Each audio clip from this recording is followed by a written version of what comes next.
going on, everybody? Happy Thursday. Happy 10-Bip Live. Happy 250 years of America, folks.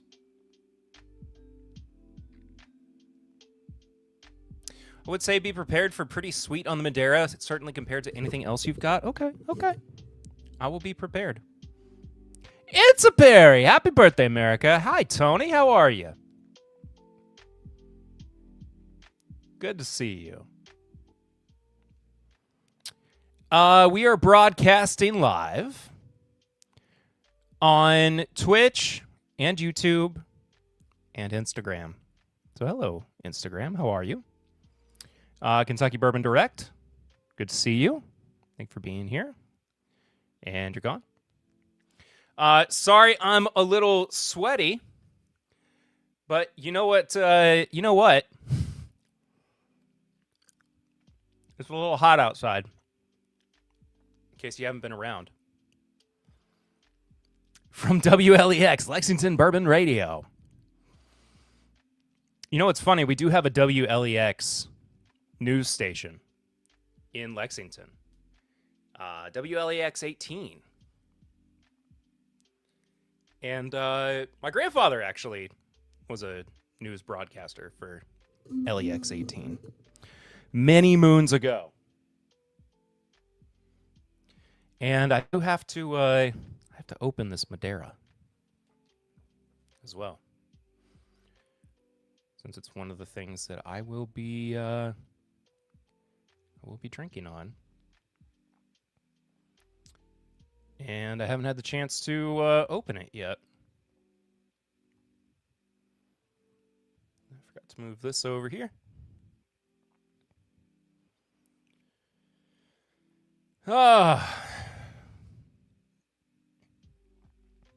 It's like nobody watching on Instagram, oddly enough. That's fine. The news might look a little weird on Instagram now that I think about it, but I think it'll be all right. It'll be just fine. How's everybody doing? What you drinking? How's your week been? What's new in your world? How are things? You excited about Saturday or having a long weekend? I worked long on the front half of my week so that I could have the day off tomorrow. And by having the day off tomorrow, I mean I'm going to be cleaning my house and mowing the lawn and taking care of things. So I will not actually be having much of a day off, unfortunately. But that is perfectly fine.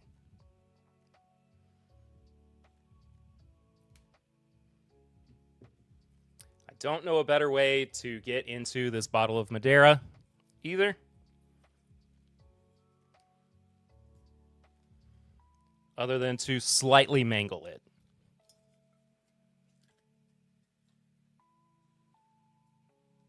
Oh, and it's just a cork. It's just like a regular cork. How about that? What do you know? We'll get to that in a bit. We got lots of stuff to get to. Yeah, it's a stopper. I was prepared to have to use an actual wine cork. Or a corkscrew. Is that Swan? Hi, Swan. Hi, buddy. I missed you. How are you? It's good to see you. I love you too, buddy. Haven't seen Swan on here in forever. Boy, I tell you, I got real sweaty all of a sudden.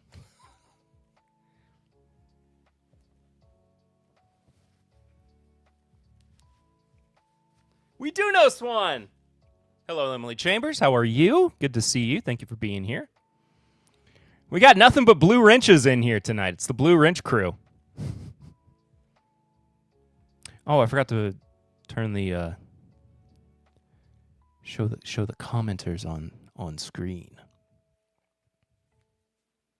Apologize. I also I turned my AC, I guess what would be called down. Yeah, we're taking over. When watching clips of the Meantime podcast, thought of you. Those dudes remind me of Timbip with a bit more chaos. Okay, so the Meantime podcast is one of my favorite shows to watch clips of. I've not watched a full show of the Meantime, but those guys are hilarious. Pat and Jared, they're amazing. It does remind me of Timbip too. Like, unironically, it reminds me of Timbip. But they have a lot more going on. They're celebrating their 2-year anniversary right now. There was a very touching clip that I saw. Their music is great, too. It's not exactly my my style, but I do enjoy it. Also, Joe the Sample Guy, good to see you. How are you? What samples have you been drinking recently, Joe? This reminds me, I have a couple things I need to pull up.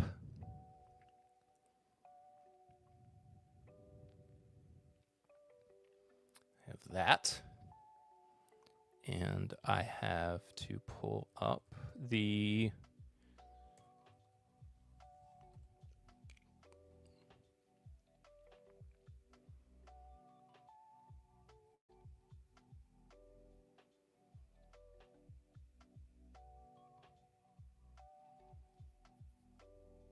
I'll just do this.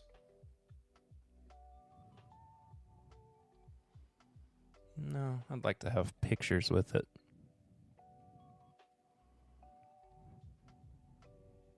There we go. That works. That works. Man, Instagram live streaming from the desktop is kind of a mess. Kind of a mess.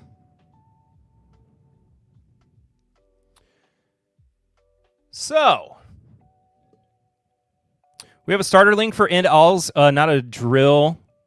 Watch for updates. Awesome. Thank you, Emily. I look forward to contributing very soon. And by very soon, I do mean very soon.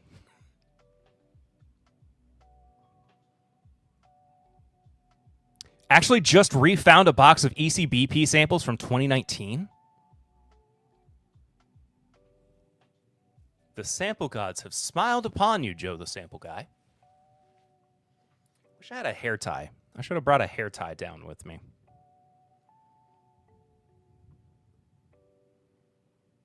So soon? Yes. Very soon. Those will, in fact, be very good. Okay. So last week, I teased that I was going to do something kind of fun on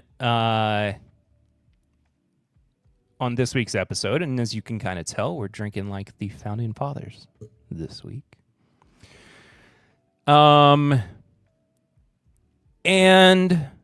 yes, allow. Why would I not allow? Oh, why did I hit that button?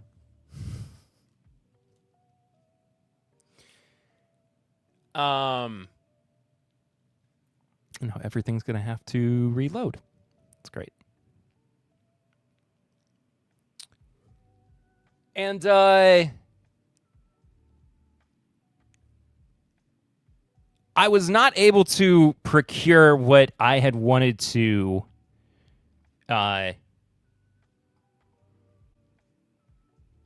exactly, unfortunately, but I kind of worked around it. Thankfully. Hello, Kyle.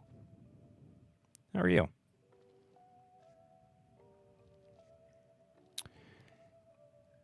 Oh, that's not what I was going to do. Let's do that. Because there's Kyle. Hi, Kyle. Man, my camera is so tiny. On the... Wow. That's not what I wanted to do. Oh, well. But I had originally wanted to get for this week the Sam Adams Brewer Patriot Collection. And this thing sold out very quickly, and I didn't realize it. So instead, what I'm doing is drinking approximations of these and also other pours that are... Oh, I forgot to change over my banner. Other pours that are similar to what the Founding Fathers drank back in the day. Eric, Kevin Williams, the mashup. Hello to everybody over on Instagram as well. Thank you so much for joining. Good to see you. Good to see you. Hope you're well. I think our Founding Fathers drank rum and or rye whiskey. Well, according to... I need to change the... Or wide? How about we just take the comments off screen for now? According to Sam Adams,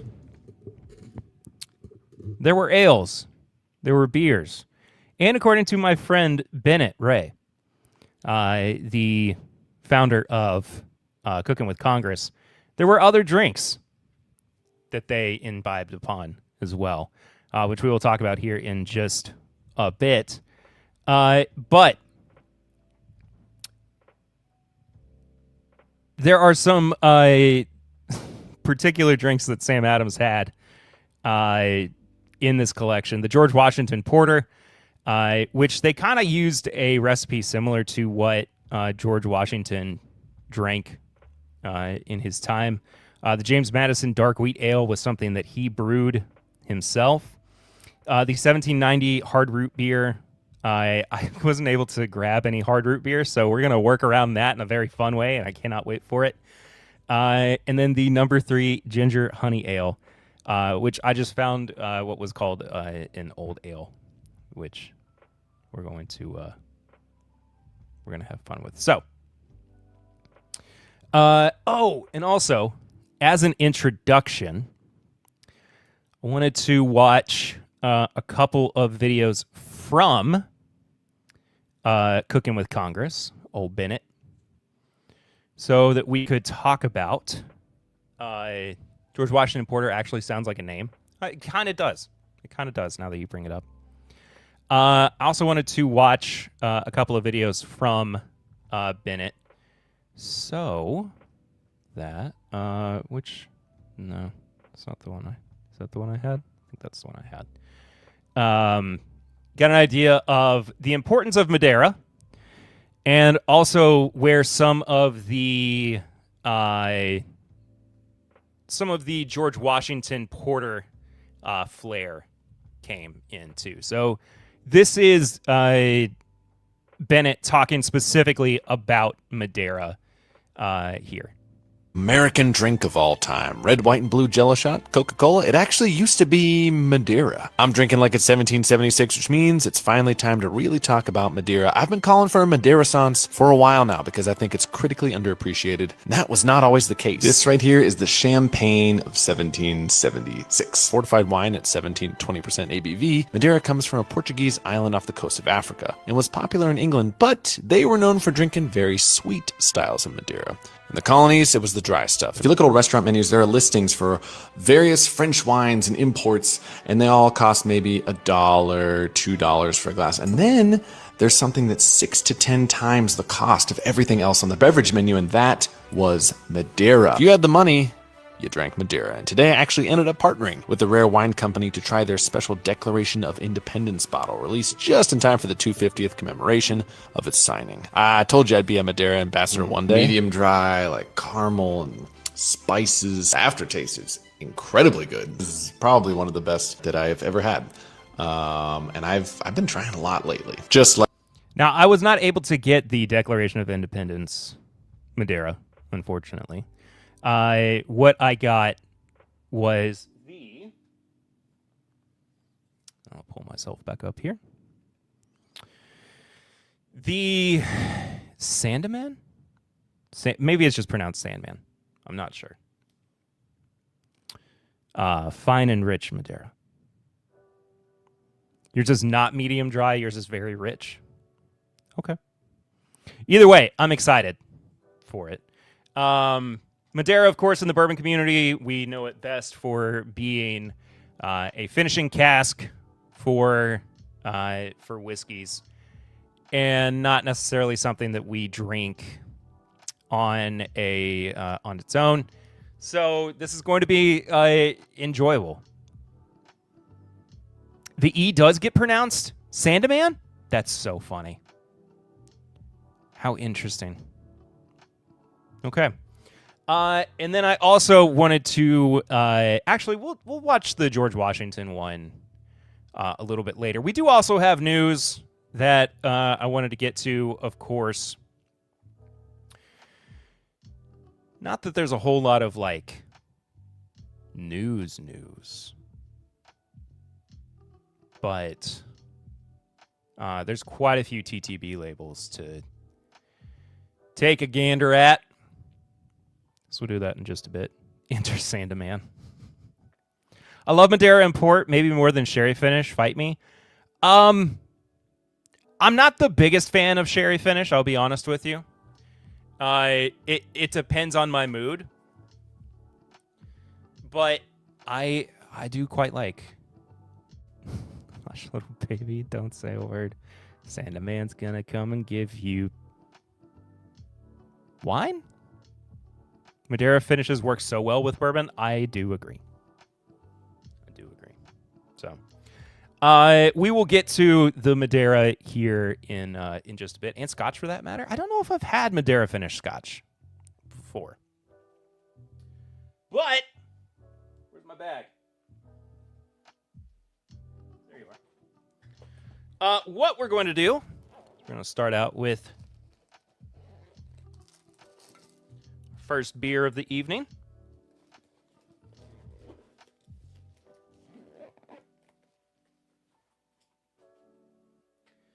And the first whiskey. First whiskey is going to be the Old Overholt 114 Rye. This is just 4 years old, 114 proof. Of course, rye was the predominant whiskey that they were drinking during the 18th century and even prior, as rye was easier to produce at the time. And then we're also going to be drinking the North Coast Brewing Co. Old Stock Ale, which I've never had before. I look forward to trying.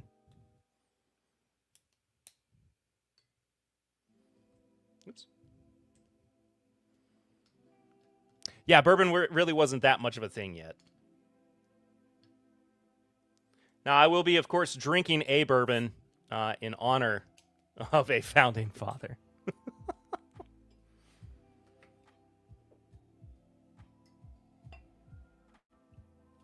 Whoa.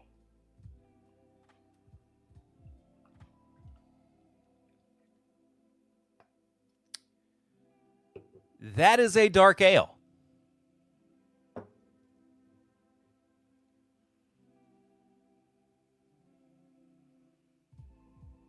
That is a dark, thick ale.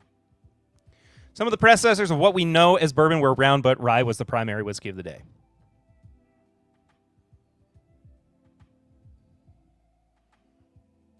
Dark ale, yum.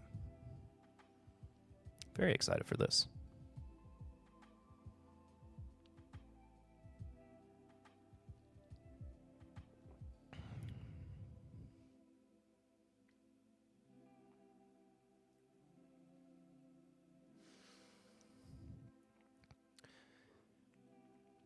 Nutty. Woo!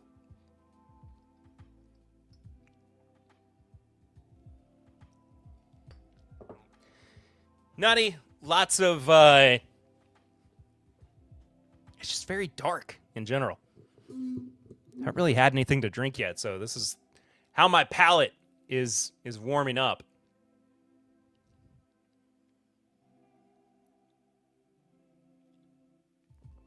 There's a nice creaminess to it. I get the feeling this is going to go really well with this old Overholt 114 as well.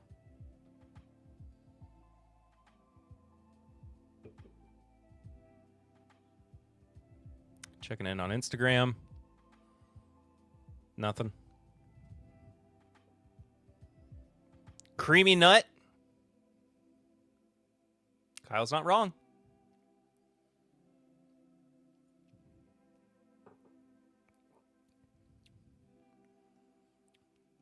Not really sure how much maize was being grown in the colony as opposed to rye, which there was a lot of, yes. Yes, indeed.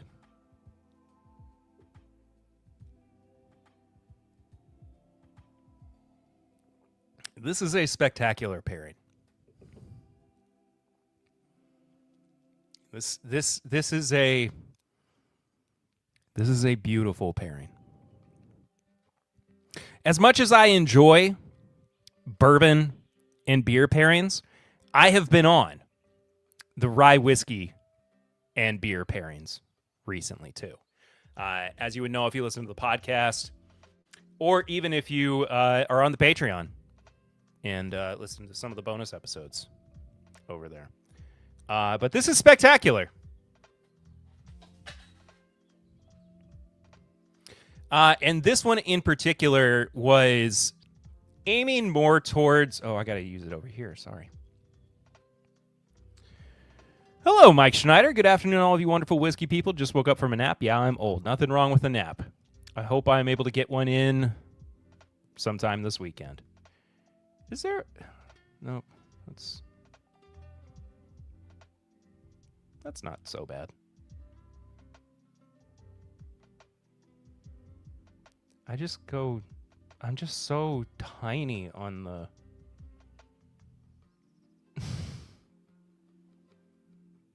I'm just so tiny on the Instagram layout.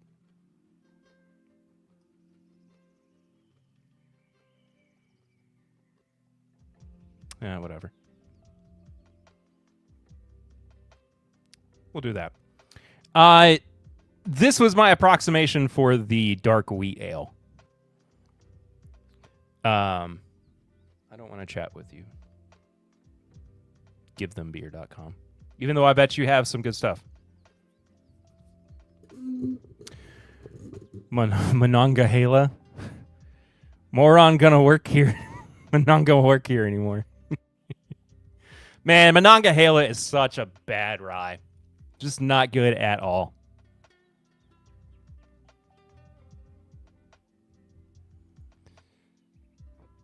I would think rye would pair better with the hops in the beer rather than just the sweetness of bourbon.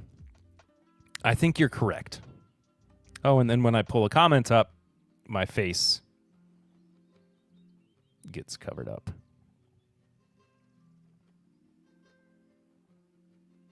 Can't have them all, can you? Cannot win them all. Okay.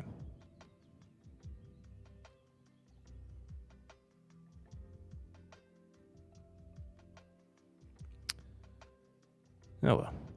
Thinking Michter's American for my bourbon choice tonight.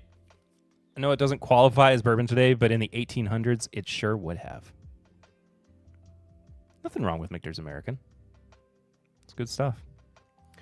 All right, let's start talking about news. There's things been going on. We gotta cover it. We gotta get to it. We gotta think about what's been going on. And all the while, we will be drinking our founding fathers' pours. First and foremost, proper bourbon mash bill just in used oak instead of new. Nothing wrong with that at all. First and foremost, Jack Daniels is hosting a United We Toast event on, I believe it's the 4th, in actuality. And it's in partnership with the USO. It's actually pretty cool. It's very cool, I would say. As America marks its 250th anniversary, the USO is proud to help create meaningful ways for Americans to recognize and honor those who serve. Through United We Toast, we hope to inspire moments of appreciation, connection, and support for service members and their families while reinforcing the bond between our military and the nation they protect. Partnership will come to life across a series of major high-traffic cultural activations and military community events throughout 2026. The celebration kicks off at Nashville's 4th of July, Let Freedom Sing, featuring a momentous national toast to America live on primetime television from the Jack Daniels stage on Broadway. Following the milestone, Jack Daniels will head to the 86th anniversary of the... So you can watch it. You can actually watch it happen live, which is kind of cool. Grab your Jack Daniels. Even though you could be drinking America's native spirit. But nothing wrong with that. Turning to Buffalo Trace, they have the 3rd edition of the Prohibition Collection coming out. Which, can I be honest with you? I can't quite make heads or tails of what the heck they're doing with this or why. Mainly because they just keep changing the lineup all the time. And I guess that's the case. Or maybe it's like, you know what it kind of is giving to me? Is how movie studios would make real low budget movies of properties that they owned every like 20 years or whatever, every 10 years or whatever, just so they could retain the rights. What's up, Shy Guy? Drinking like the Founding Fathers wanted us to do? Absolutely. Trying to get rid of their experimental stuff? Could be. But what I was going to say is like, they like these movie studios that have the rights to a particular property, and every 10 years they had to make a movie, even if it was really bad, so that they could still retain the rights to it. Like maybe these are all of the labels that Buffalo Trace owns the rights to, and they have to make a product with that name on it, or else they lose the rights. I don't know. I'm mostly joking, but you know what I mean. They proudly unveiled the 3rd edition Sony and X-Men. Yeah, exactly. Or the Fantastic Four. Unveiled the 3rd edition of its Prohibition Collection, an annual limited edition of 5 bottles commemorating the whiskeys legally produced and sold at the distillery while the 18th Amendment was in effect. This year's collection honors 5 historic brands bottled under Albert B. Blanton's leadership at George T. Stagg Distillery, as Buffalo Trace was known during the Prohibition era, including Henry Watterson, Kentucky River, John G. Carlisle, Walter B. Duffy, and Cove Spring. To keep a trademark, you have to periodically sell items using it. Well, there you go. Well, not too far off. What do you know? So, Henry Watterson, 140.6 proof. Kentucky Straight Rye. There we go. Kentucky River, 100 proof blend of Kentucky Straight whiskeys. John G. Carlisle, a prominent U.S. congressman and one of the key architects behind the Bottled and Bond Act. So this is a Bottled and Bond bourbon, it looks like. Am I right? Did I miss something? Yeah, bourbon. Walter B. Duffy. We got next. It's a blend of 10 and 14-year-old Kentucky bourbons at 107 proof. And then Cove Spring, which is a bourbon at 120.2 proof. Not a lawyer, much less an intellectual property lawyer, but pretty sure there are rules around that. I studied some IP law in college, but I don't remember that for sure. All them tabs give me anxiety. Would it help if I close some when I'm done with them?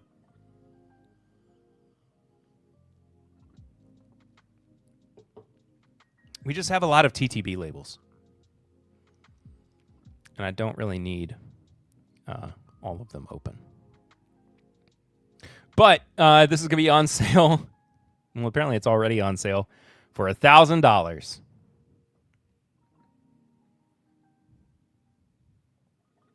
Yay. Moving on. Blue Run has got their 250th anniversary bottle out. Okie dokie. Yay. It is the most... Wait. It's got 22 karat gold ink?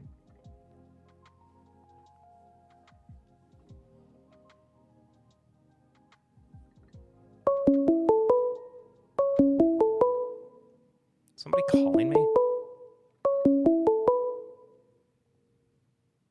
Somebody's leaving a barrel ring. I think. That was crazy. $1,000 for 2.5 bottles of probably pretty decent but nothing spectacular bourbons. I think I'll take a pass.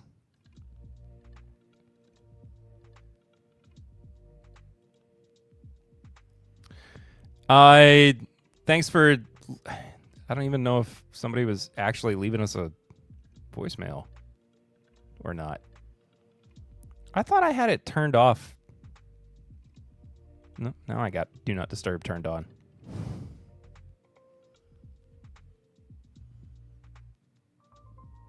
That's an awesome noise. I should leave 5 barrel rings right now. No, I turned the... I mean, you can, but I turned the Do Not Disturb on.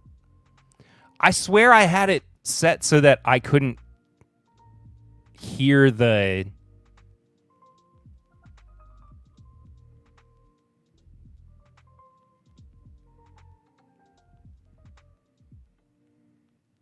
Doesn't matter. Anyway, Do Not Disturb song.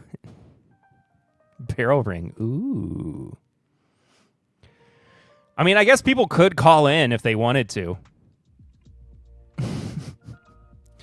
859-428-8253 is the barrel ring number. If you want to call in.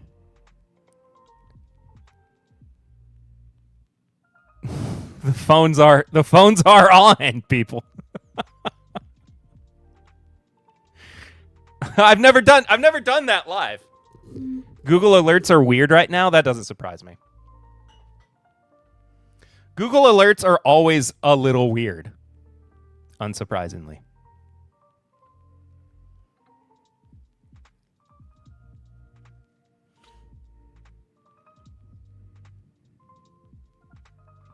I just learned the Z-Biotics does not taste very good. Use code Bag of Donuts for 0% off.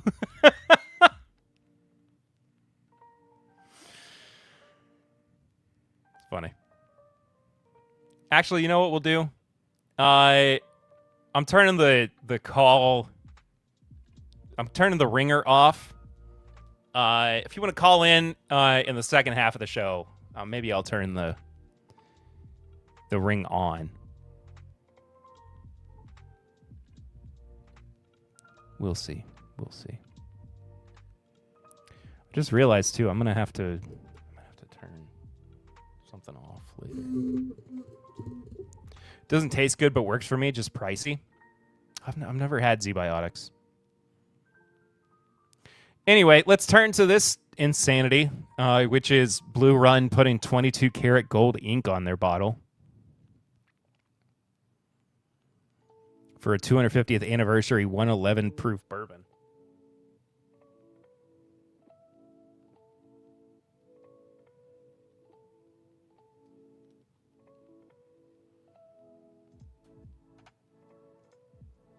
Somebody did leave a...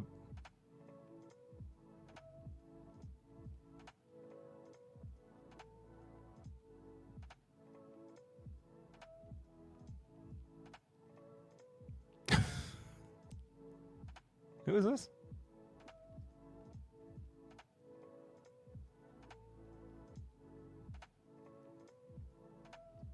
Oh, I don't know who this is, but...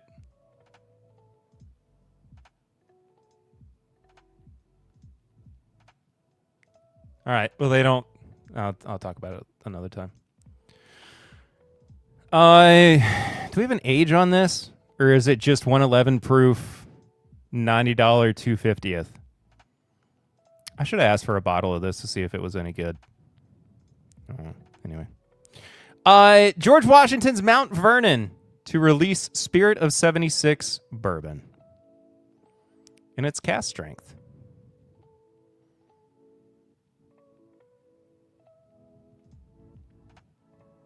Cool. Using traditional 18th century craftsmanship.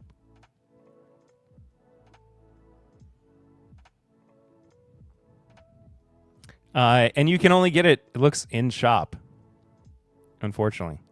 111.6 proof and 7 years old. I would be curious to try this, though. But not for that price. Of $1,000. Never mind. I'm curious what $1,000 bourbon tastes like. Don't get me wrong. But I will not be purchasing it by myself.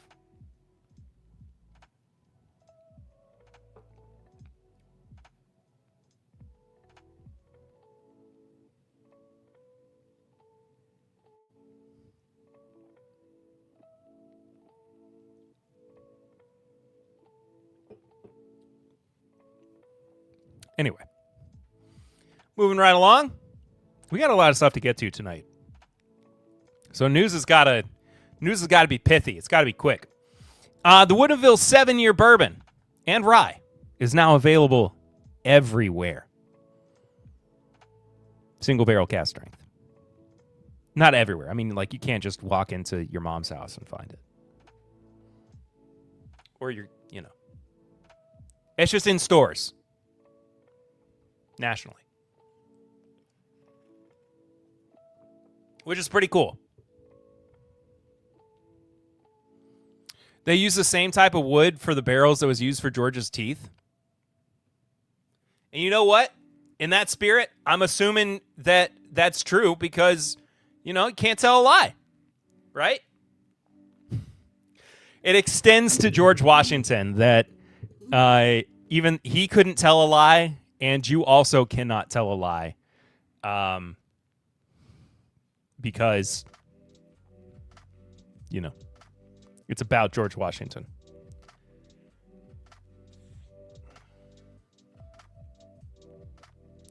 Anyway, be on the lookout for this. I think your mom's house only sells Port Osos vodka.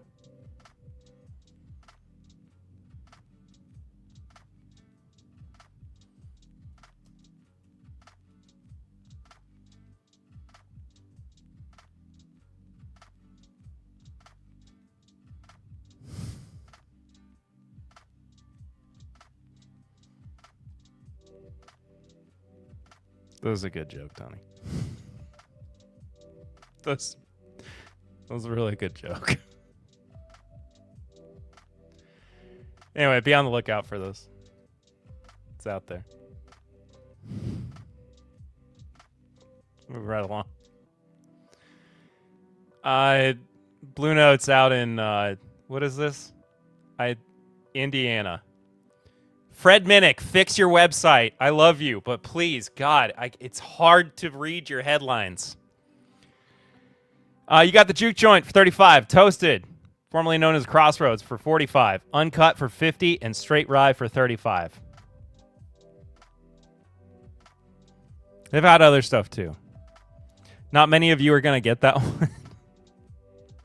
No, it was really funny.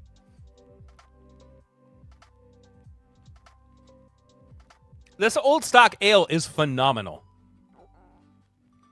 And I keep making weird mouth noises.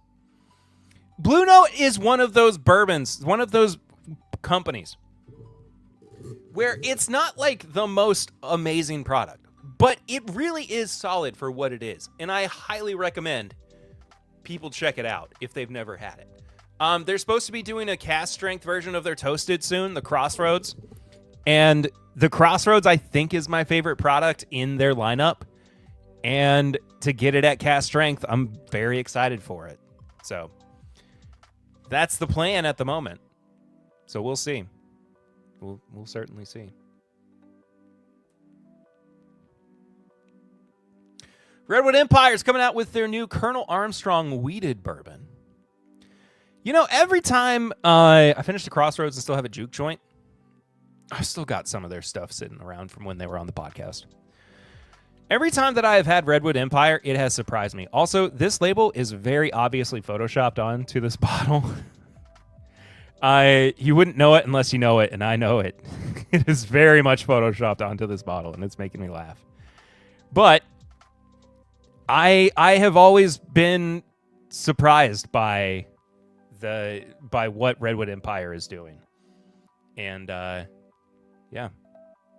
It's not a spectacular bourbon, but it's certainly solid. Talking about the Blue Run, and they don't push the pricing and keep it reasonable. Great value buys in daily sipper type bottles, 100%. 100%.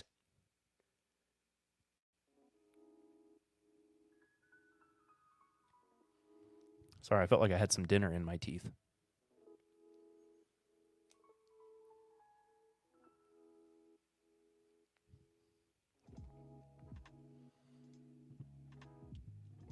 Got some juke joint around here. Nice. Michael?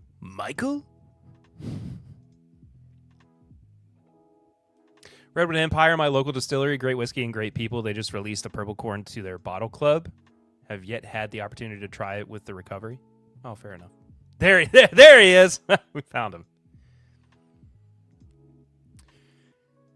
Man, the Instagram live is kind of weird that nobody's watching it. 1, 2, 3, 4, 5, 6, 7 people have tuned in. Strange. I was typing, Tony. I push buttons and I do things. When I get a Steam Deck, I'll be dangerous. Or Stream Deck. I need a Stream Deck. I need one. I need one in a bad way. It would be so much fun. I have a little soundboard. I could hit that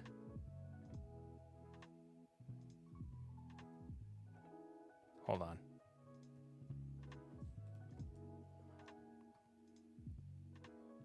Every now and then I could hit the sound effect. You know what I mean?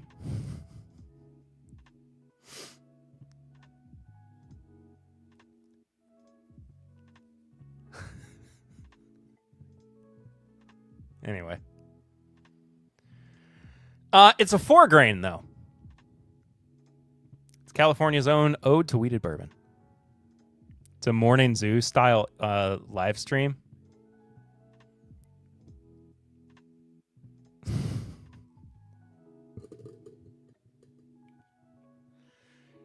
The next, recommended video, aside from one from Cooking with Congress, it's called 10 Hours of Silence, Occasionally Broken by My Smoke Alarm Chirp.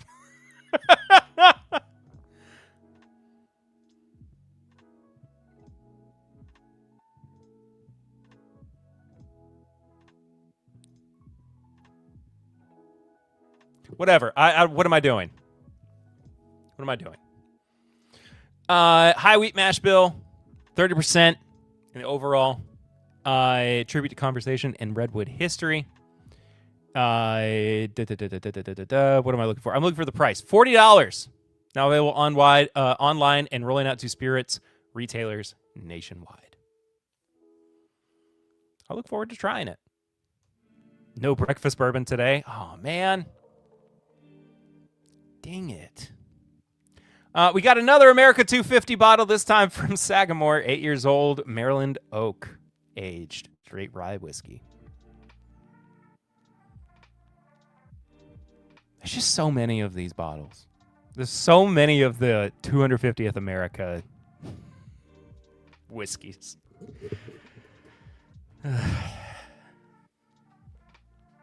110 proof. I don't know if I said that or not. But cool.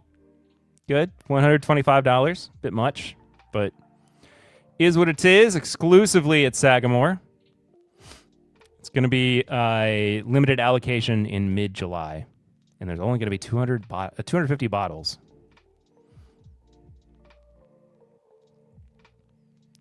And then, of course, Brush Creek. Brush Creek? Brush Creek. Lord have mercy. Can't speak to save my life.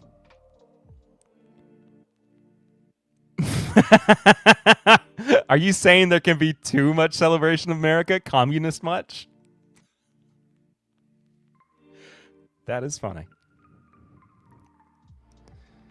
Saratoga, Wyoming. 100 proof. Heroes Edition. Let's go.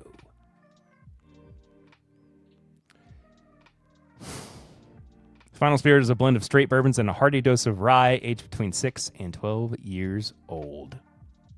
Final mash bill is 54% yellow corn, 12% rye, 7% red winter wheat, 7% blue corn, 7% white corn, and 4% barley. I mean, it's actually pretty cool. Don't get me wrong.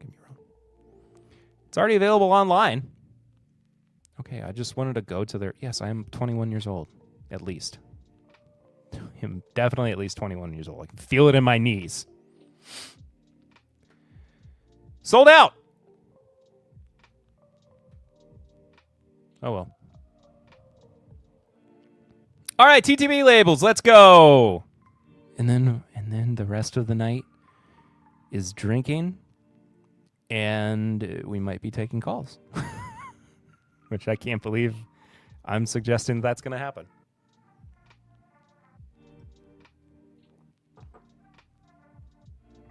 What is the ABV? I didn't even look at what the ABV was on the... 11.1.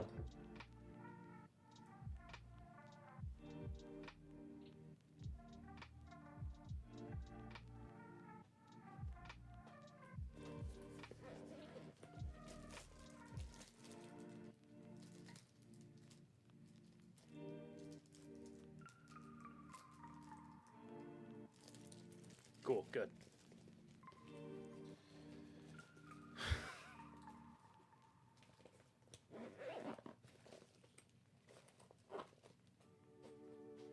Starting off with an 11.1 ale.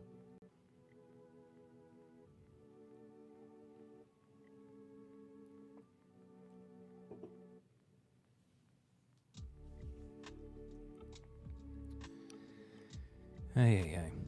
All right, Distillery of Modern Art. I love this label. I love it so much. It's so cool. I don't know anything about this, though, other than the fact that it's from Georgia. It's 100 proof, and it's bourbon. Not sure if it's...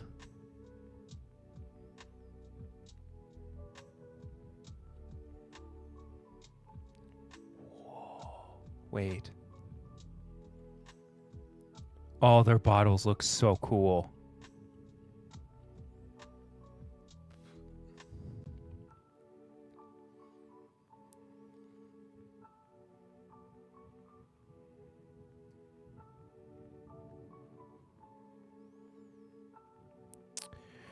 Moving right along.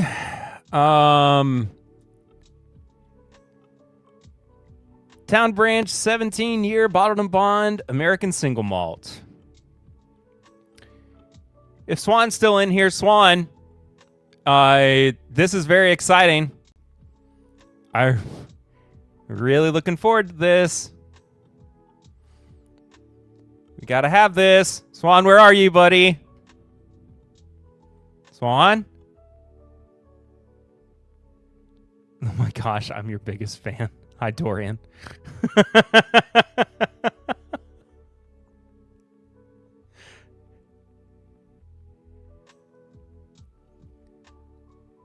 It's so funny.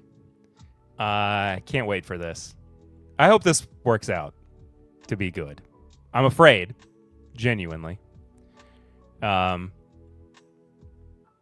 Brian Bikey over on Instagram. Good to see you. How are you, buddy? How are things?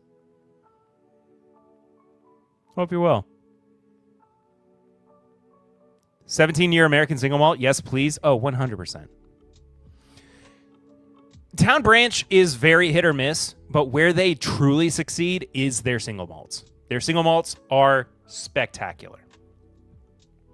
I've had a few of them, or a couple of them, and they've been incredible. Like, truly, they're phenomenal. So many tabs, a tab for every year of America, perhaps. This is how I organize during live streams. I can move on. We can move on to the next one. Kyle, you're on the Instagram as well? Working off? What's going on there?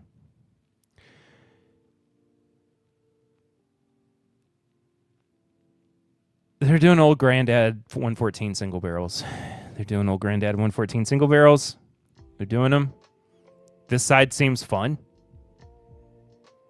It's pretty fun over here. I'm so excited for this. I'm so excited. I can't wait. I can't wait. They're doing picks is what I mean. The fact that the first age that they show is 8 years, 10 months, too, is insanely exciting. Like, what are we doing? My daily corking off barrel is going to go crazy. Wait, can we just call... I'm not even going to invite myself. You guys have your own thing.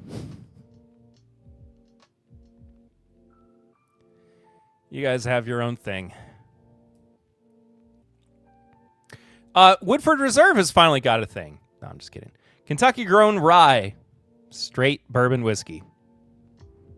Huh? Hello, Zopher. This is my daily corking off. I was going to say that, but I didn't want to invite myself. I'm down. I just don't know how to feel about this. It's one of those 375s that they do at the distillery. And I don't know. I don't even know if I've had one that's been particularly amazing, you know? It's the weekend now for me. It's the weekend for me too. It's kind of why I'm trying to speed run the rest of the news so we can get to the rest of the pours. Because I'd like to enjoy it, you know? New Riff, the Honor Project, 6-year single barrel. I don't...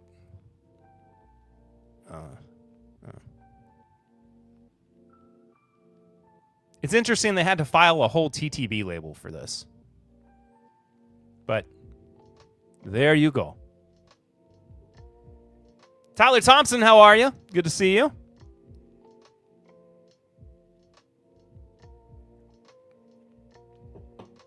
Templeton Bourbon, Town of Templeton selection. 100 proof. Okay. Wait, what is their mash bill? 55 corn, 40 rye, 5 malted barley? That is crazy. I don't think I've ever known that. That's a crazy sticker to have on the back. Halftime right now? What's the score? I haven't had the... I should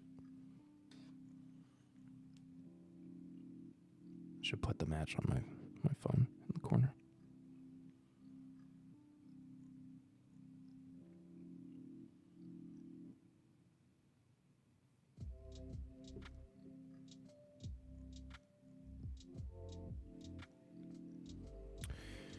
Anyway, moving on. What is this? I didn't open this. I don't know what this is, and nor do I care. Sorry for the brutal honesty, but I don't care. 0-0. And now I'm over here. Hello, Kyle. Kyle jumping back and forth between accounts and platforms and... Yeah, I knew it was the Portugal match. I just didn't know what the score was. all the cool kids are on YouTube. Yeah, I keep pulling up comments and hiding my face, too.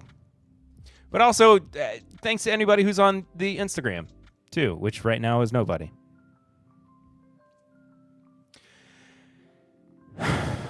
Jack Daniels, 12-year rye whiskey.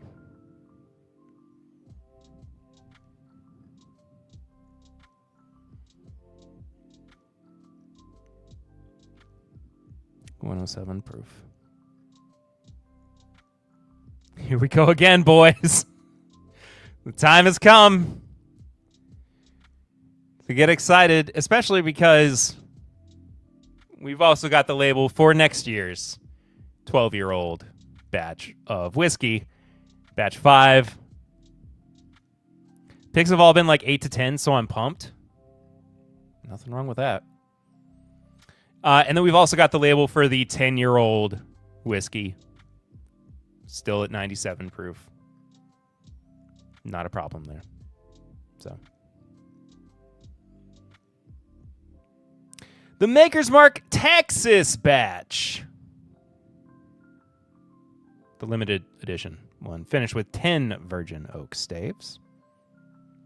Handmade for Texas by Texans. We've invited our partners from Texas to co-create this limited release that captures the spirits of their home state through unique wood finishing techniques. This bottling reveals a taste of rich and expansive as the big country, with a warm, welcoming character celebrating the true Texas spirit. Because Texans are virgins? I feel like I'm going to get in trouble. Hello?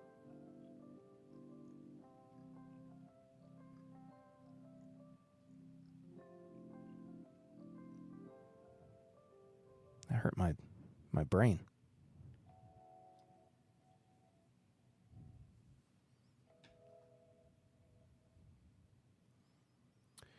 Yeah, cool. What's the proof? I don't even know what that math is.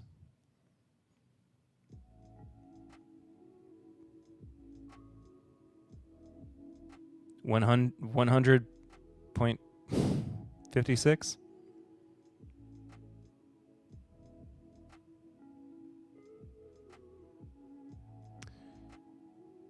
Instagram has disconnected the stream. They currently disconnect streams after 1 hour for most users. If you want to continue streaming on Instagram, you can remove this destination from the stream and re-add it.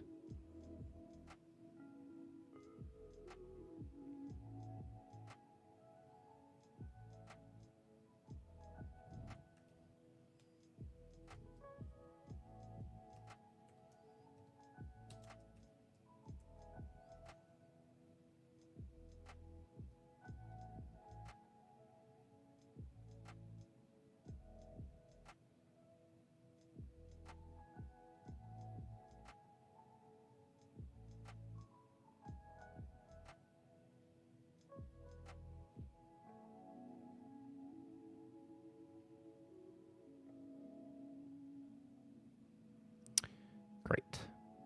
Well, you know what I can do now? So I don't have to keep doing this.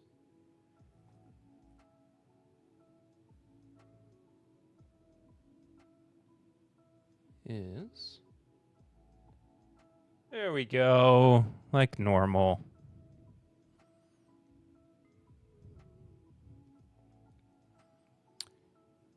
There we go. All right, moving on.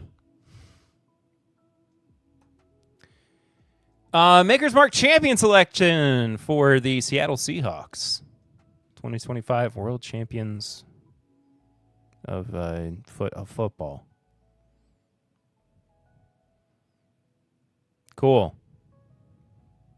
I don't know how you get this, but all right. Way to go. That's something. Kyle really doesn't want to show his face in Austin, does he? Can I say the hats in Texas are dumb?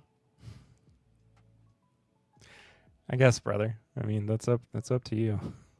You want to say something like that? Now I gotta add the audio for that back.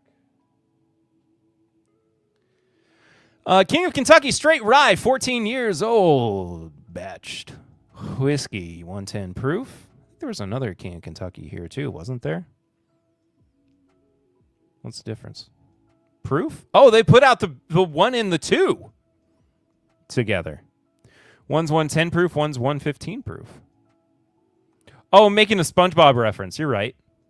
Can I say the hats in Texas are dumb?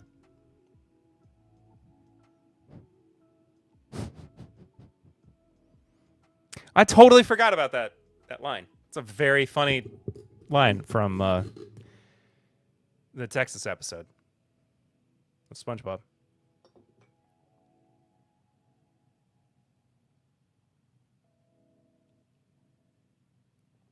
I got to get through this beer eventually. Sorry, this ale.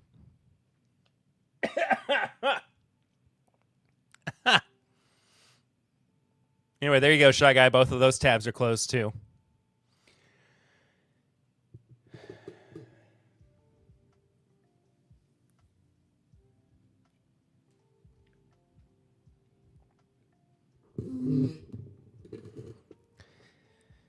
Four Roses.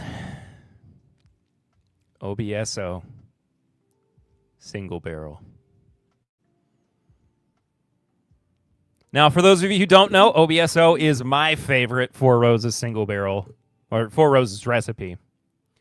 So if this becomes available on the shelf regularly, even at 100 proof, this is going to be the only Four Roses that I buy from here on out. This is it. This is it. And small batch select. But this is it. Like, I'm buying this crap. And it's going to be my go-to Four Roses all the time. Constantly. Also, anybody who might be coming over from the Instagram live, I'm sorry. StreamYard, I don't know if it was Instagram or StreamYard that kicked my live off because it went over an hour. You'll buy my Four Roses single barrel and you'll like it? Okay. I'll have to watch for that. I like the OASO, so getting the higher rye version would be good. I like OESO a lot, but OBSO is my favorite. Always has been. I need to drink some water.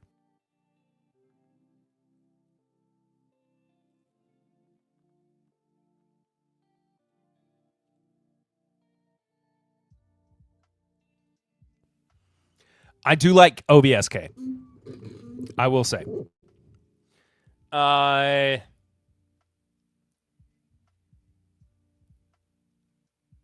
don't love Q, and I'm not a big fan of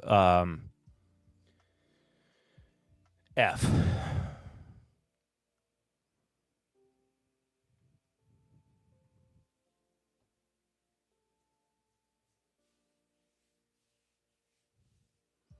Been looking for OESO barrel strength. Then when I was there in September, they happened to have it on the shelf at the distillery. Nice. All right, moving right along. This is very funny that they just submitted a full picture of the bottle for this. Know what's a best recipe? Whiskey from any other distillery in Kentucky.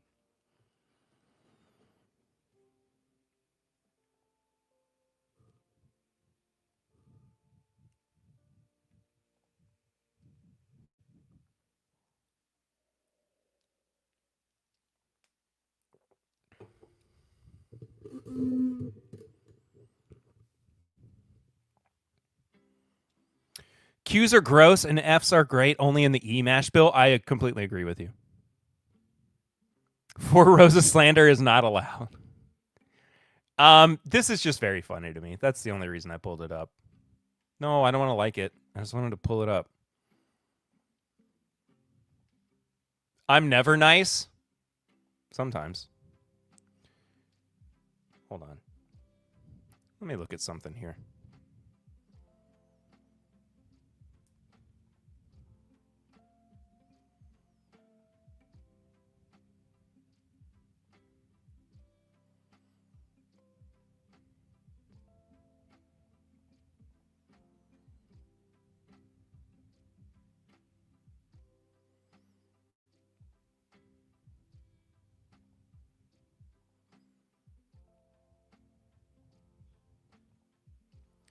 All right, two more labels. Mellow moments equals boring moments. Now that they've finally started offering single barrels to the Mellow Moments members, that's the only reason that I would disagree with you. Otherwise, up until like a couple years ago, Mellow Moments was pointless. I kind of have the same feeling about the Ambassadors Club for Maker's Mark in general. Once you get past the Ambassadors bottle, it's kind of like whatever. So, is what it is. Last drop from Buffalo Trace, 28 years old. 124.4 proof. This is going to be... I don't know why it keeps wanting me to like all these pictures. And then last but not least, iOS 20th anniversary. Yippee-ki-yay. Do I have a Yippee-ki-yay somewhere? I feel like I do. Tater candy? I more mean the taste than the club itself. Oh, okay. How many thousands of dollars per bottle will that one be? I'm gonna say. Okay, let's guess. Let's guess.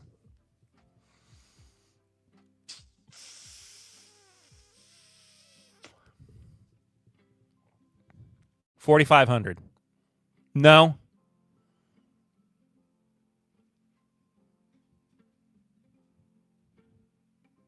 $6,500.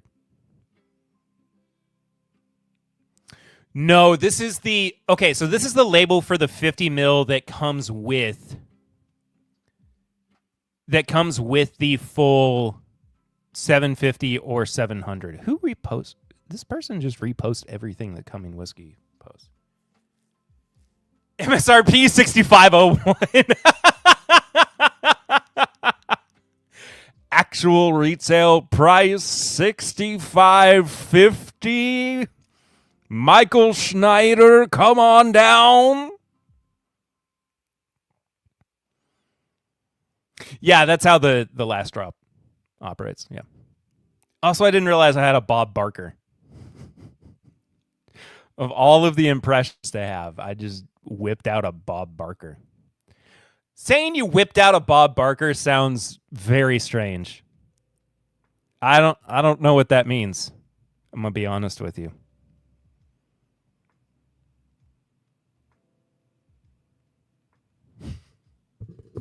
He whipped out his Bob Barker on me.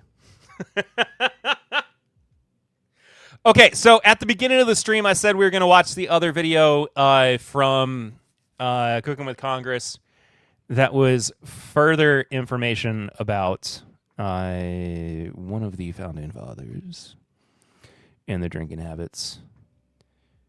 And that was going to be partially how it informed some of the drinking that we were going to be doing tonight. And so this is his eating like,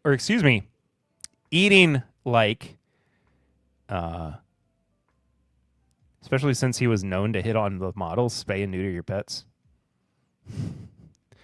This is his eating like George Washington for a day. This is part of his series of eating like presidents, eating like first ladies, eating like different officials.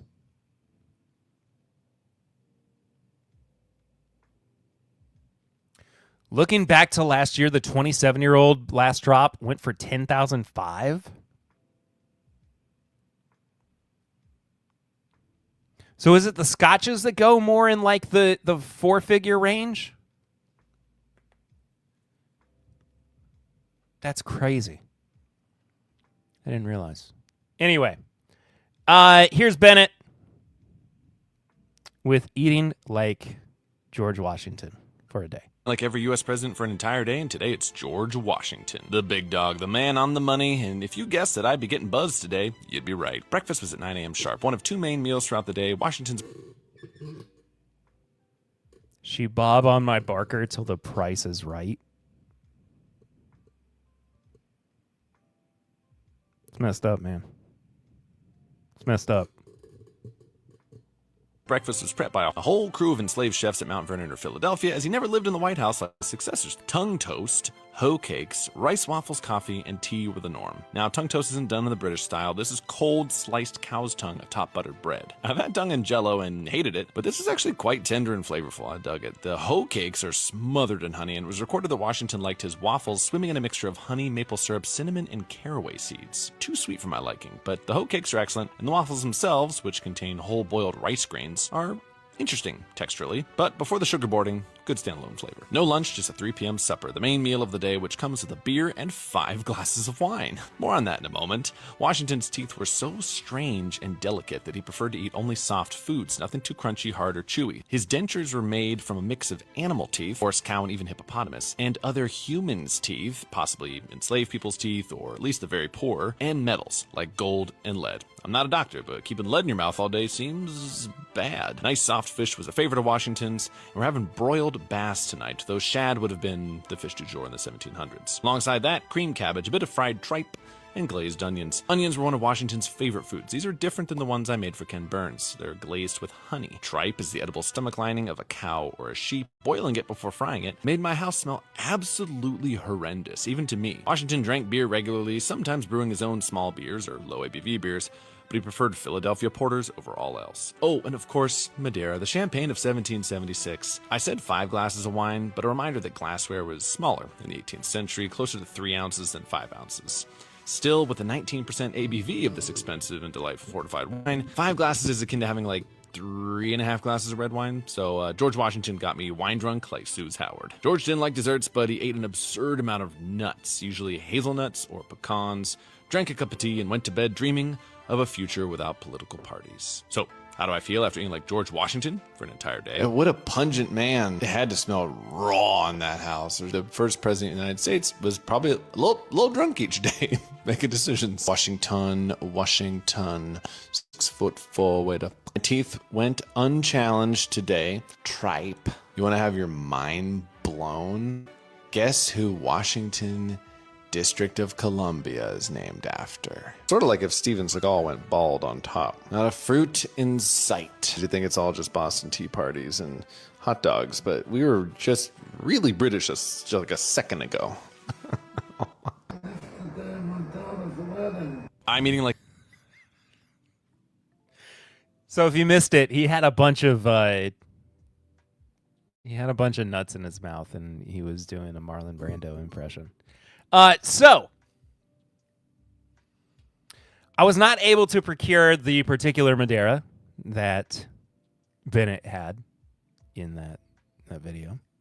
So instead we have the Sandeman, fine and rich Madeira, which is also 19% ABV.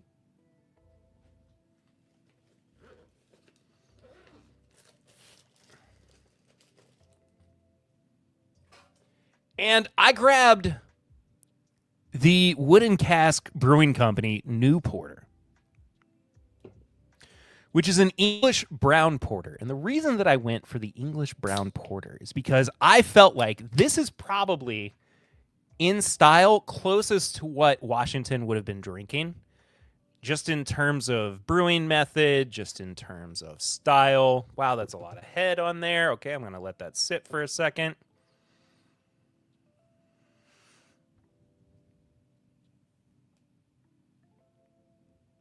Because he probably wasn't deviating too far off of, if he was in fact brewing on his own, from methods that would have come over from, if you drink too much of that Madeira, you'll be sleeping with one eye open.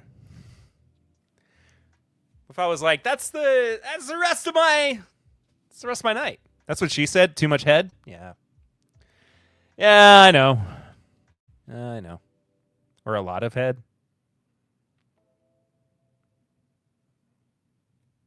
It's just like, it's just very heady right now. Bennett is also cooking with Congress. If you regularly listen to the podcast, he's been on the show. He has a wealth of knowledge when it comes to American history. I highly, highly recommend that you go and check out his content. I featured him on live streams before, and please go watch more of what he does and go listen to the episode that he was on because it's phenomenal, and he's very funny as well. I think you would get a kick out of it, but yeah, he's great. He's wonderful. Huge inspiration, of course, for what we're doing tonight on this stream. He's also got a full version of that video on YouTube that I actually haven't watched yet. It's about 10 minutes long, but it goes more in depth into Croatia scored. What do you know? It goes more in depth on what he did for the George Washington Day. So we will return to whiskey in just a bit, but in the meantime, that is dark. Madeira is dark, or at least the one that I got. A lot darker than I was expecting.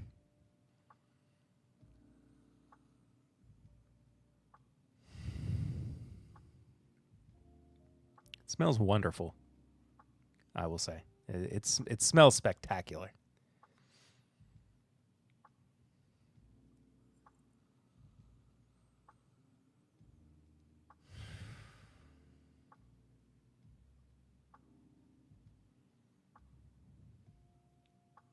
I tried to take a cue from Bennett, too, and not go with, like, a large glass so that I wasn't overdoing it with the Madeira. Also, I don't know. Does anybody know how long Madeira lasts? Because I'm definitely not going to be drinking this. Madeira shelf life after opening. Take the wine and ferment it part way, then hit it with straight spirit. I think usually distilled from the same type of grapes. Not sure. That kills the yeast to stop the fermentation. Interesting. I confirm that I am of legal drinking age in my country.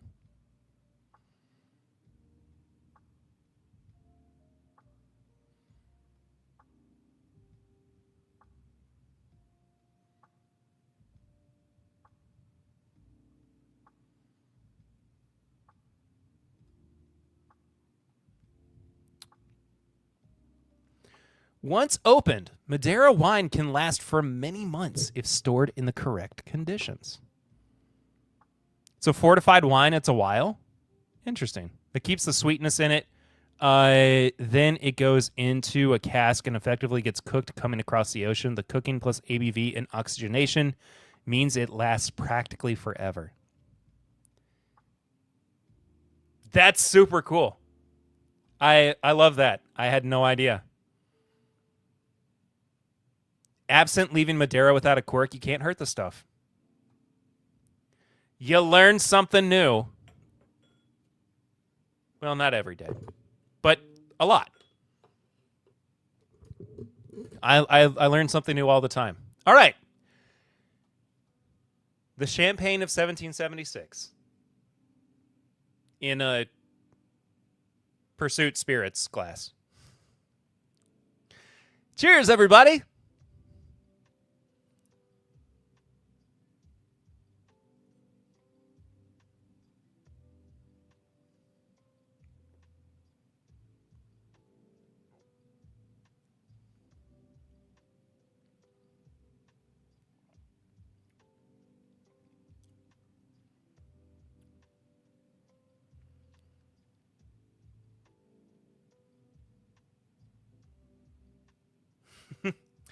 Any fortified wine can last longer than regular wine, but say vintage port, that can have issues if you keep it too long. Madeira, don't worry about it. Have a glass that size every month or so till it's gone. It'll be fine. There's something about it. Maybe it's the viscosity. It's probably the viscosity. And the fruitiness of it that feels medicinal. Like, I just immediately feel Very viscous, yeah. I just immediately feel like healed. I wasn't even sick. I didn't even feel bad. I just feel better. No wonder they drank this all the time in the 18th century. If it survives shipping, you're good, and it's yummy in chicken sauce. Ooh. It's not that it tastes like medicine. It just feels medicinal. It's a distinction between the two. Like I'm not saying it tastes like medicine. It just feels like it could be used medicinally. You're saying that you may not have to worry about how long it keeps? No, not necessarily. I do like it a lot, though. I do like it a lot. This glass is about as much as I definitely need. Welcome to a broader world of alcohol. I have always said that, and this sounds, I have always said that this sounds like the most alcoholic phrase in the world, and I promise it's not meant to. But I mean it from a state of like, I have very broad horizons, and I enjoy a lot of different things. And I'm open to a lot of different things as well, that I'm an equal opportunity drinker. I had a boss once where I've always been the bourbon guy, right? And I told her that I also liked margaritas. And she was like, why would you like a margarita if you're the bourbon guy? I was like, I just like margaritas. I don't know what to tell you. Like, I get in the mood for something, and that's just what I want. She was like, I can't imagine why you would like that if you like bourbon. And I was like, there's room for both. I'm sorry. Like, I'm diverse. Most spirits were considered medicinal at one point in time. Very true. In one sitting, that's a pretty good pour for Madeira, yes. Yeah, I mean, I'm not going past this, for sure.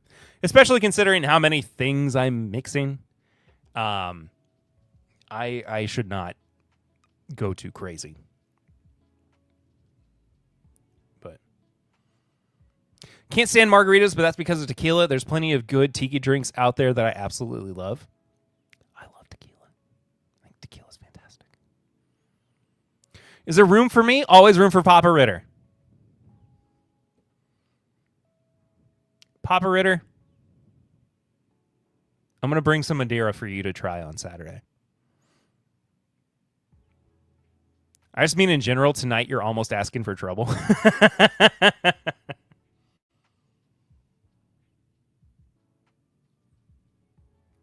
Well, it's a good thing that nobody has to worry about me other than myself tonight.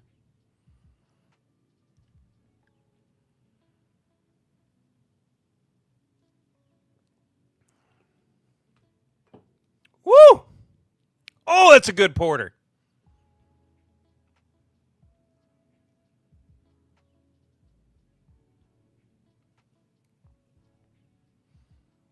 Oh, that's solid. I like all the beverages, thank you. I feel that. I definitely feel that.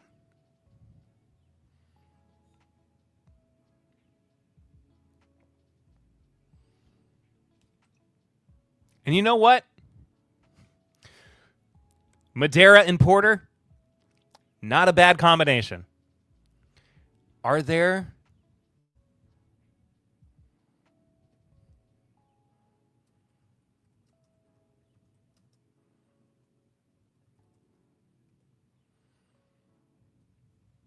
No, that's not what I'm looking for.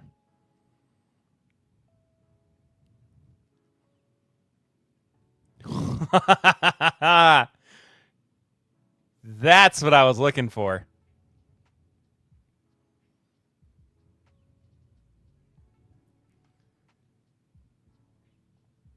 A Madeira barrel aged porter from Crawford Brew Works. It's ranked pretty high, too.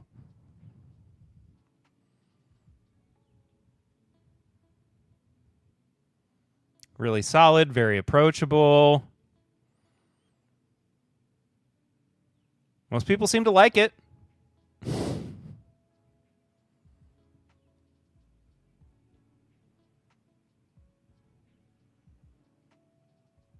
Haven't tried that as a combo, but can I absolutely see why it would go well?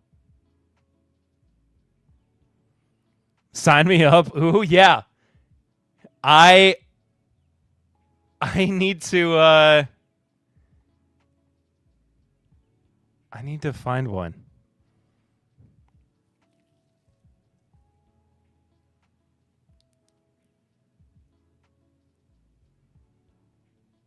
Anyway, that's the only one that's popping up immediately. But I mean, at least the Fine Rich from Sandeman seems like it's a good pairing. Get a dark porter with caramel fruity overtones of Madeira. Yeah. Oh, I mean,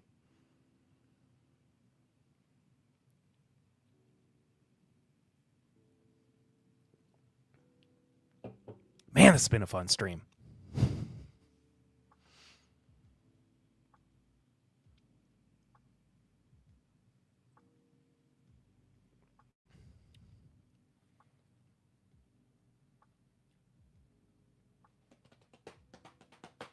Yes.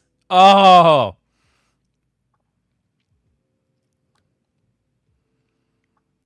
Those have their.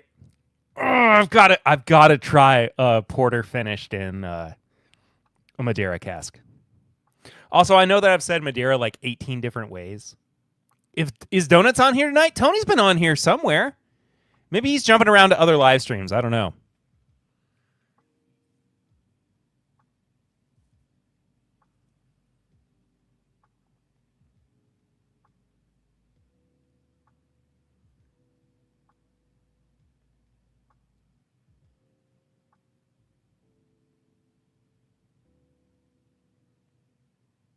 Oh, Portugal scored 2? Holy crap. Tony's a fickle lover. It's true.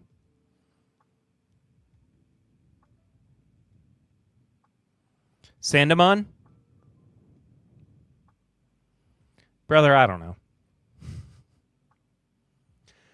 I live in Kentucky. We have a city called Versailles. We have a city called Paris.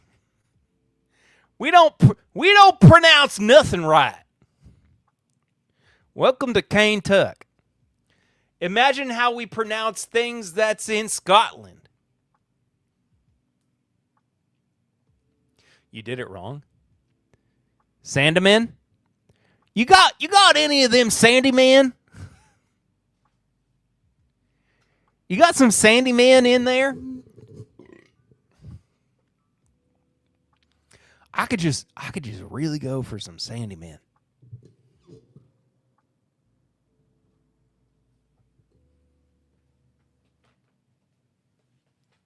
Sans demands. Sans de Vans. Sans de Vaz.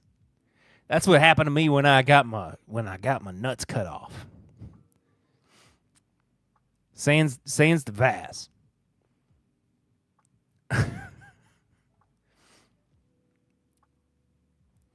First trip to Kentucky, a bartender tried getting me on the Versailles thing. Then she realized I was not from around there. I asked the city in France or Kentucky. This sounds scary. Yeah, Papa Ritter's from Paris. Billy.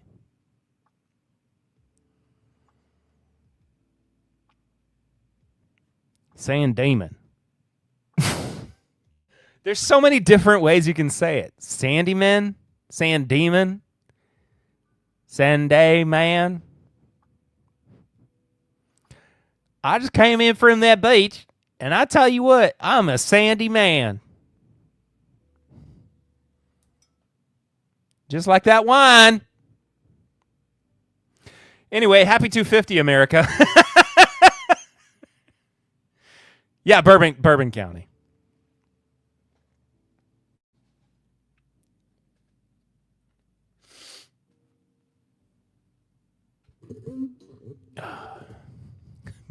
We're hemorrhaging viewers. Inner Sandy Man. You're off to Neverland. Do.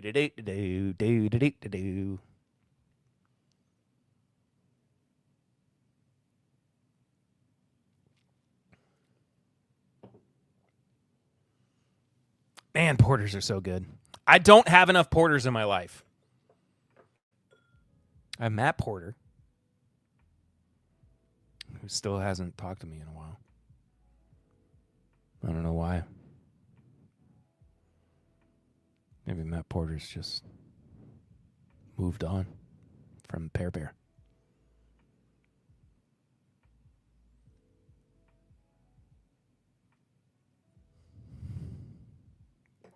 Does anyone have enough porters in their life, though? No.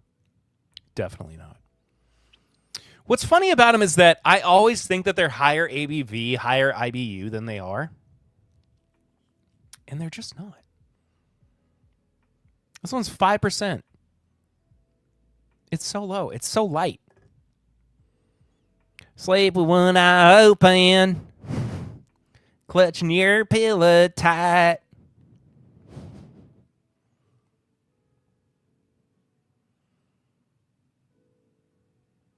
Or gripping your pillar tight. IBU tends to be low. It's that perfect, like, hello?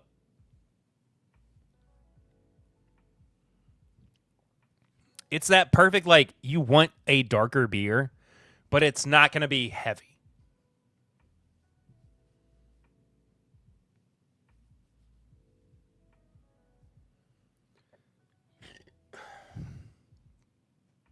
I need more porters.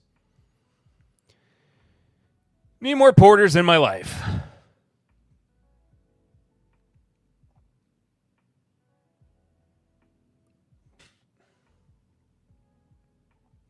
My Lord.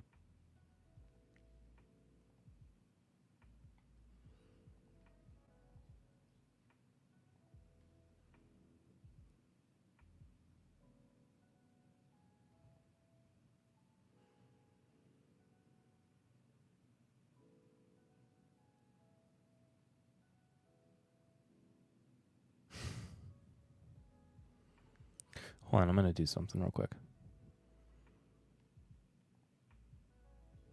I don't know why I took my name off of the screen for people who don't normally show up.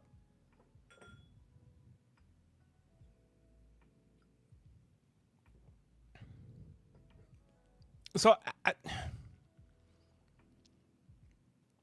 how many of y'all have been watching? I mean, I've been watching a lot. I haven't watched every match. I know Papa Ritter's watched a lot too. How many of y'all have been watching as much of the World Cup as I feel like I have, though?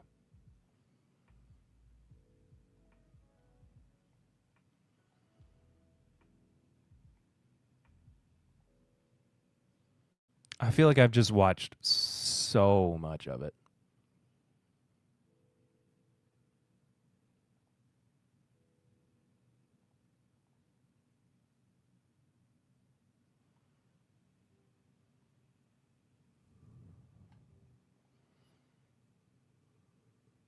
So reeled in. I love it. I do too. I love it so much.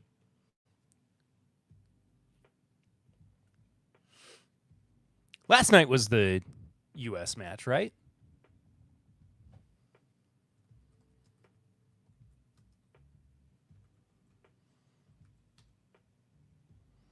Yeah, it was yesterday. Bosnia and Herzegovina.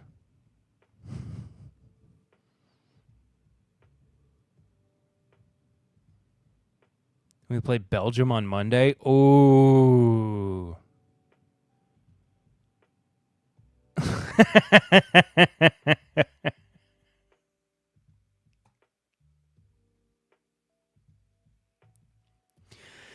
Soccer is un-American. American games don't end in a tie.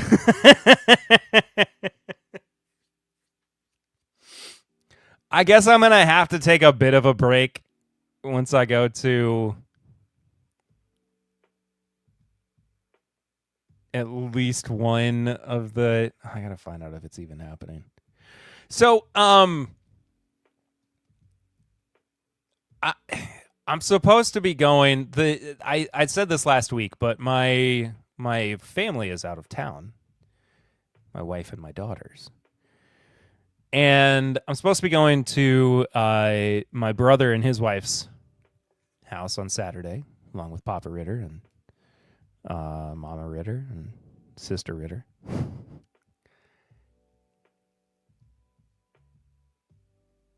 And I'm supposed to be going over to Herzegovina.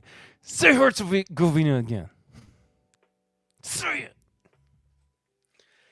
I said that Herzegovina sounds like something that like an older brother would say to try to like get a younger brother to flinch. I don't know why. It sounded funny to me. And it made Papa Ritter laugh a lot. But then I'm also supposed to go to no, you won't. You will not tell Mom. Don't tell Mom. You know why you're not going to tell Mom?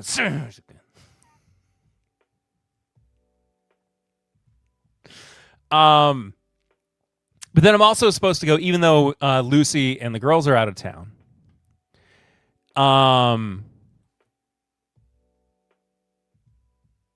We always go to her aunt's house for...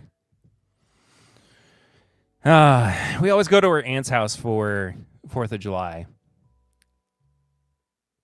But Lucy's grandmother fell and broke her hip last week. And I don't know if that's still happening because of the accident. I don't know if the 4th of July is still happening. Like this particular 4th of July party is still happening because her grandmother fell and broke her hip. And I don't want to be like, hey, you still have a party? Like, I know the appropriate way to say it is like, what are the plans for Saturday, if there are any? But I also know that they have a lot going on as it is, and I don't want to, add to anything on top of it. I feel imposing if I were to ask. So we'll see. And last year, I don't know if you all remember this, but last year for the 4th of July, I did nothing because I was sick.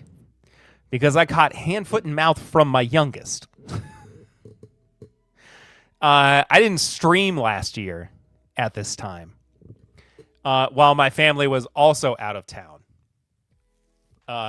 Because I was sick. I streamed the night before while I was sick with my friends Miranda and Josh. But I felt so bad on the 2nd that I was like, I can't do it. And Papa and Mama Ritter brought me beer on the 4th. And food. Oh, yeah, and food, too. And it was so nice. And I felt horrible. I sat on my front porch. I drank beer and bourbon, and it was bad. It was not a great 4th of July. I didn't even get to see any fireworks. So my goal this year is to at least see fireworks. So I looked worse than horrible. I felt abysmal.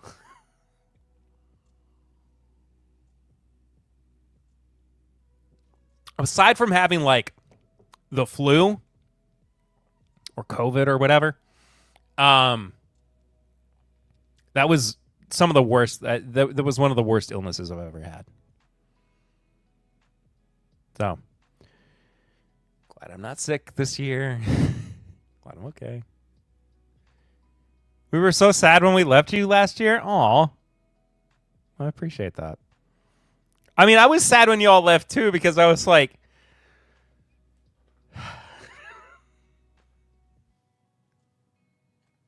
because it's a whole week of like, your wife and kids are gone. You don't see anybody for a few days. And I don't. Hey, my foot isn't broken this year too, which is a solid. Oh, good point. Be glad you don't live in California. Fireworks are very few and far between. Fires and everything. Yeah. Solid point, Mike. Solid point. Have you all had fires recently?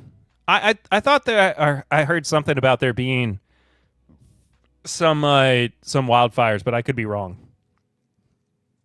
Maybe it's just that it's been hot out there too.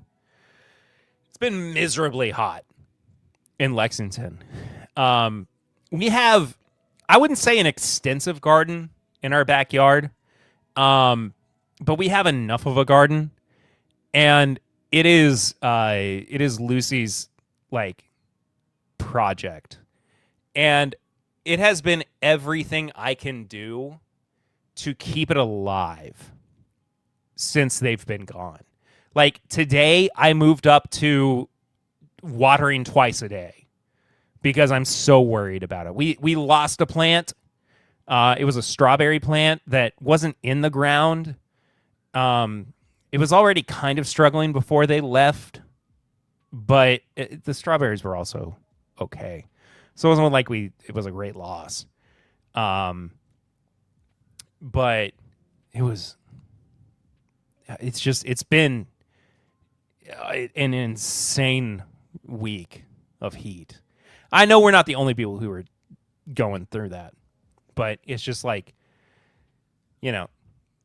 90 degrees with 95% humidity feels like 95 and everything.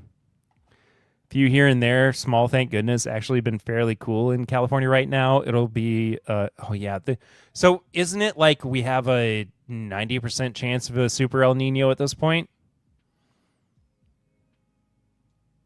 Cooler and more rain in the winter, yeah. Strawberry fields forever.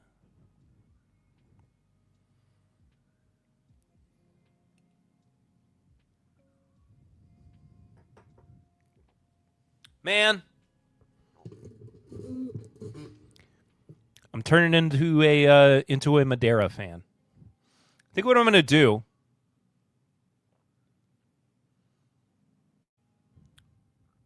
is I'm going to put the Madeira to the side.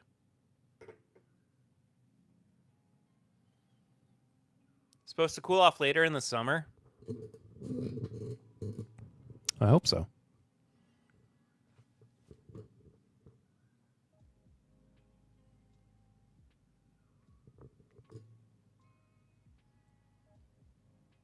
I didn't catch it. I'm going to put that off to the side. Not necessarily a bad move to hold off on the rest of the Madeira. Eat the worm? Yeah, I need to see some visions.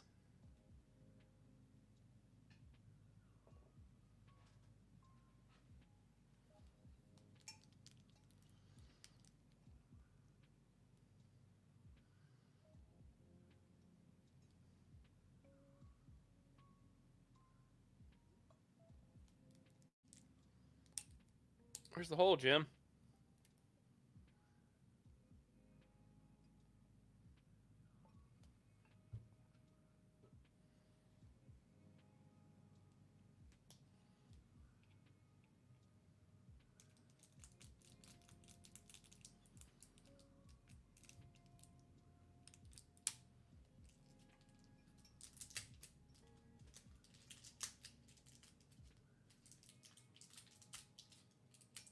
Come on.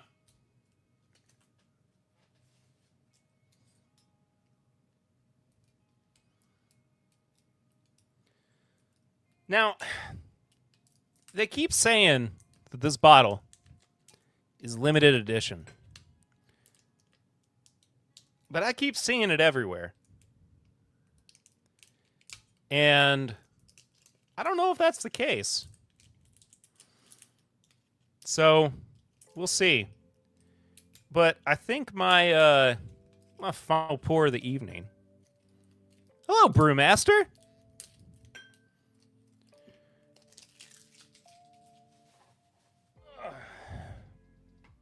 My final pour of the evening is going to be the Jefferson's Reserve. Cast strength. I don't remember the breakdown on what all this is supposed to be. I know there's supposed to be some turkey, some Heaven Hill in here.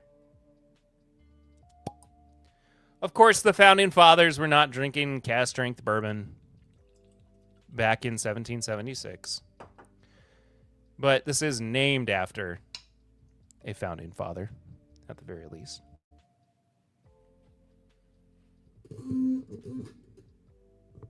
So what are you going to do?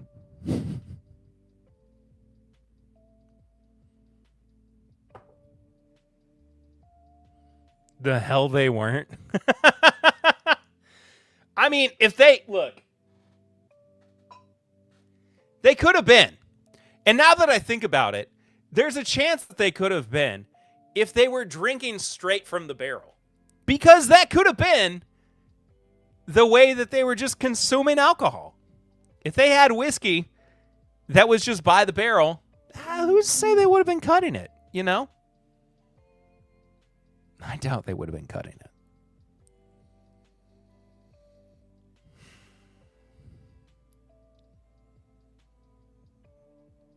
Starting off a little hot.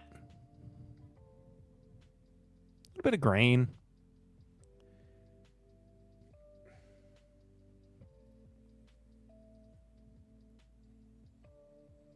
Every one of these that I've had, though, start off hot. Start off aggressive. Their women weren't telling them not do that, so they were. It's a very funny sentence to read out. Very funny thing to think about the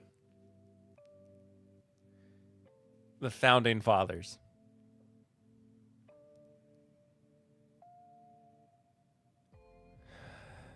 I rather suspect most of the whiskey at the time was consumed straight from the barrel.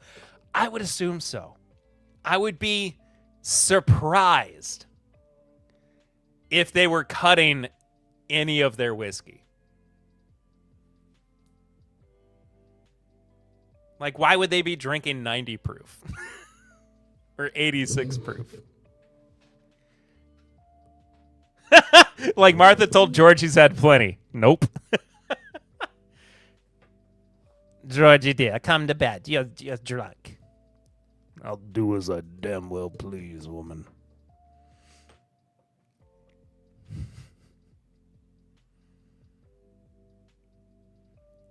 Wasn't George like kind of a softie?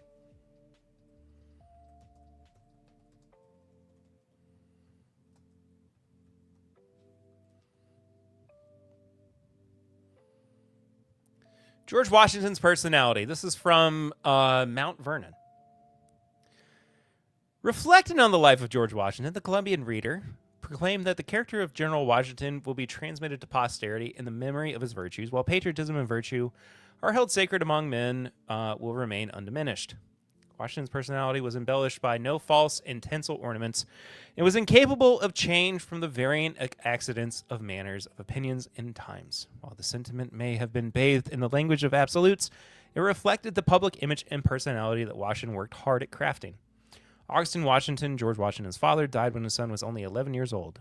Though born of provincial gentry, George Washington discerned that to be artful was not enough. As a result, developed ideals for his character at an early age. Washington's circumstances did not match British ideals of what an upwardly mobile man would be, so he labored to shape his identity in American terms. Washington's experiences uncovered truths that enabled him to create a unique public persona for himself within a new burgeoning America. Washington believed that external appearance should reflect inner merit. He possessed a tall, commanding physical appearance that warranted development of grace and public humility. For example, although Washington was actually 6 feet, 3.5 inches tall, he often told people he was only 6 feet tall.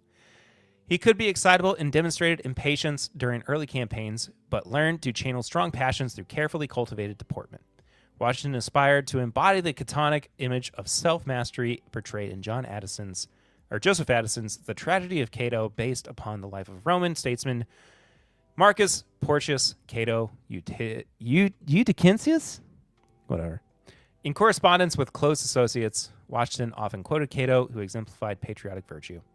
Washington strategically hid his strong ambitions, demonstrated by his methodical study of political systems, world affairs, and competitive intelligence that might undermine the notion that he was anything but a reluctant politician.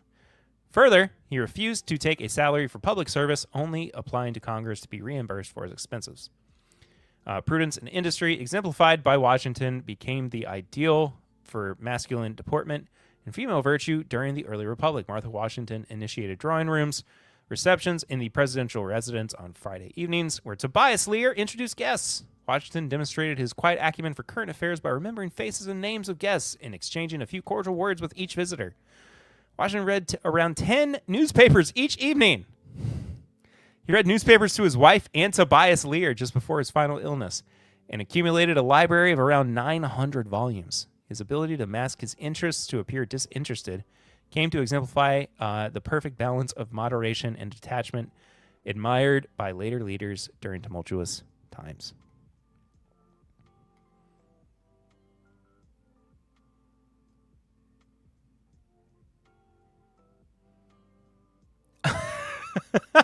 No fooling. My second favorite history teacher told our class in 78 that General Washington caught pneumonia escaping from his mistress's house. We were young and believed anything at that time. His final illness was pneumonia. Interesting.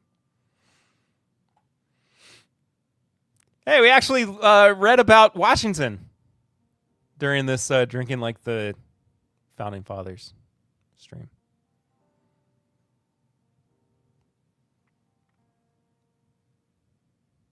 So he was humble. He was quiet. But also impatient.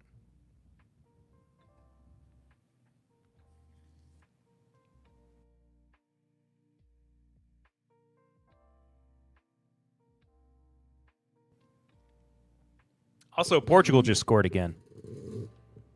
Nobody catch pneumonia tonight, please? Please. I would prefer that you didn't.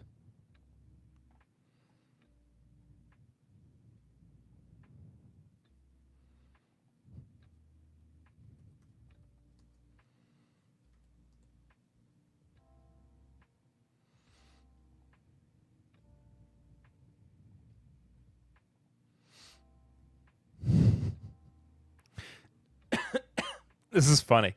The bar tab, excuse me, of a 1787 farewell party for George Washington is still intact.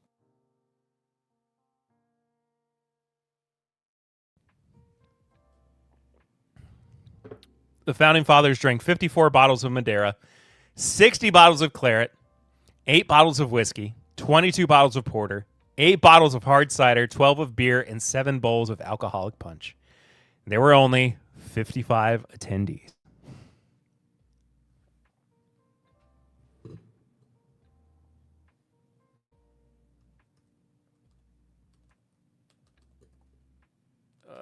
Stop it.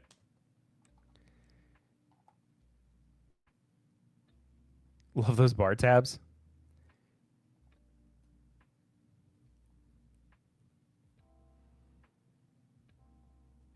Come on, calculator. I'll just go to my... Okay, anyway. Okay, so 60.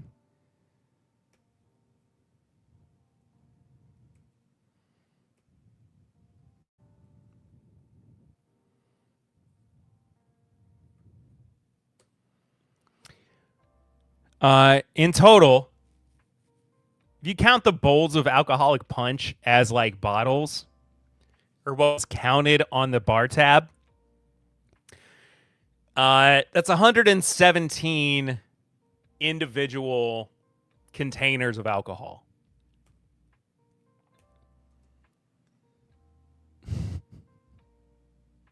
That doesn't even come out right. Also wonder the size of some of these bottles. Yeah. Because that basically comes out to like 2 per person. And no, it doesn't. No, it doesn't. I messed that up.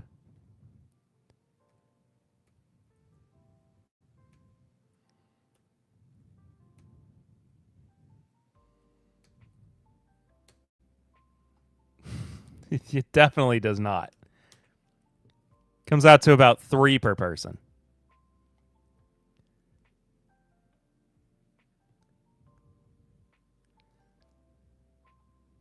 Yeah, 1 bottle each of Madeira and Claret. You're splitting basically a bottle of porter between everybody. A bottle of cider between every, like 4 attendees? I mean, that's a lot of alcohol.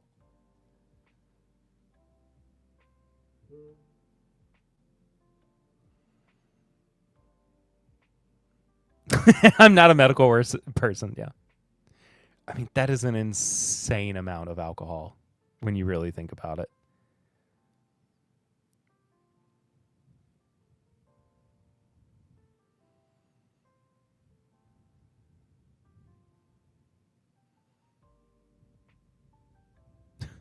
Benjamin Franklin, undaunted, wipes the vomit with his sleeve and stumbles back inside.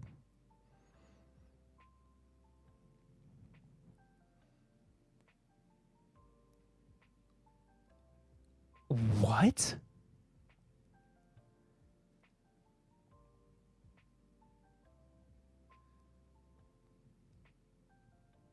Can I read this without having to buy an account?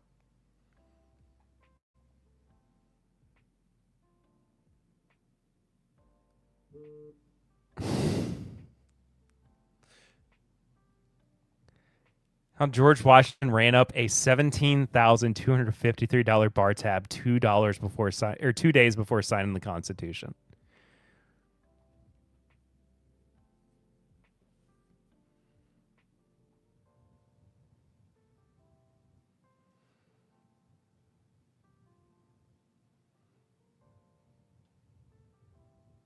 That's crazy.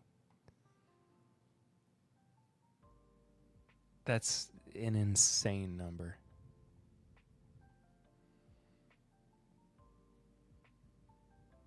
I know you like the number. I'm a numbers guy.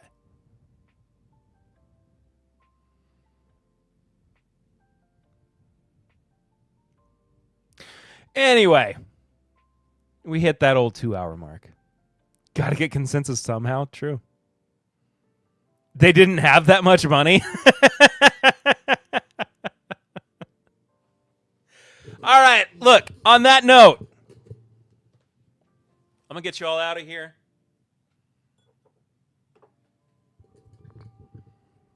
With one final sip. Thank you all so much for watching, as always.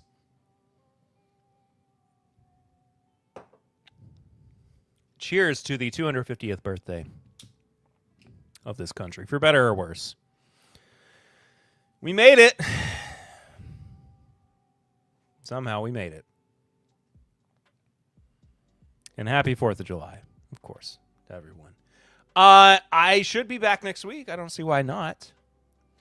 In a few weeks, though, I will be off. On the 23rd, I will be off. So, just a heads up. But, in the meantime, I love yous. I'll miss yous while I'm gone. See you real soon. Till next time, though, I'm Perry. This has been 10-Bip Live. Take care of yourself. Take care of others. Love you lots. Peace.